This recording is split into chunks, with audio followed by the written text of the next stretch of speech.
Good evening, everyone. Welcome to the DPS STS Let's Talk with Voice of the School, Ms. Madhuwal, Principal. Greatest challenge that parents face is to realize, as Khalil Gibran said, that though the children are born of you, they don't belong to you. They belong to the future. And they are going to inhabit a world which you cannot even imagine, not even in your dreams. So the biggest challenge is to strike a balance between guiding the children on the right path and giving them wings to fly.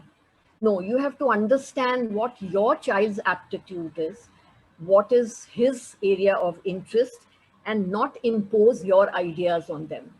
Sometimes we try to live our dreams through our children, especially our unfulfilled dreams. Right. And I myself made the mistake.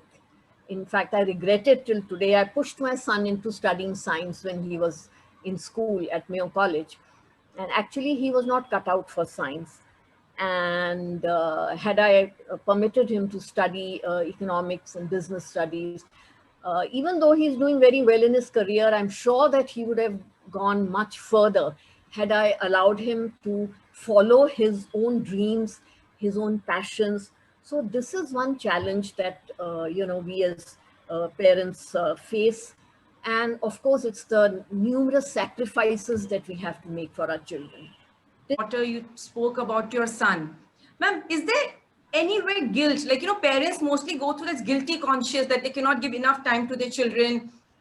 They cannot do certain things which they expect from us. So how do we come out of that guilt as parents? No, in fact, the other day I was reading an article, very interesting article, and maybe I shared it with you all also. It says that children of full-time working mothers turn out to be better human beings. Okay. Because if you're a working mother, you will try to spend quality time with your child. And whenever you get time with your child, you will cherish that. You will not be irritated that all the time, the child is with you, mama do this, mama do that, mama, can I do this? Also, it will enable the child to become more independent. Right, ma'am. And learn to take his or her own decisions. He'll be tougher mentally and physically. So I don't think so that there should be an iota of guilt in the minds of the working parents, especially the mothers, because fathers are all working, of course, that you are not doing the very best for your child. Even as full-time working mothers, you can always find quality time. And in that time, you can give to your children what maybe as a housewife you cannot give. Plus, working mothers are always having wider exposure. So they have more topics, more knowledge. Their mental horizons are broader. So I think that there should be no sense of guilt. To get your child to cultivate an interest in reading, doing project work.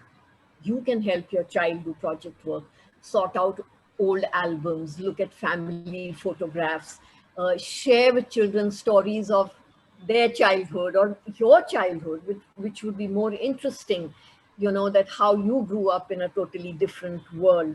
Getting the children involved in household chores, like cooking, giving them the responsibility of, let's say, managing the kitchen on a particular day or chalking out the menu. You can discuss, current events with your children. You can ask them to read a newspaper, see the news, and, make a project on what is the news of the day. This is a wonderful time also to sort out, things lying in your wardrobes and cupboards. Old things can be discarded. They can be given away to the needy, and that makes you feel very good. It will energize the mind. It will empty your mind of all the clutter also. So I don't believe in, the word boredom. The ones whose ideas should be respected more than our ideas. The reason being that they are the future citizens. They are the ones who are going to wear the mantle of responsibility. And where you don't have conflicting ideas, husband, wife don't agree with each other on all points. So the important thing is for a parent to accept the fact that the child is going to think differently from you. Where you feel that the child is on the wrong track or going astray, he's spending too much time on social media, you need to explain to him, not saying, no, don't do this. I'm going to cut off your internet.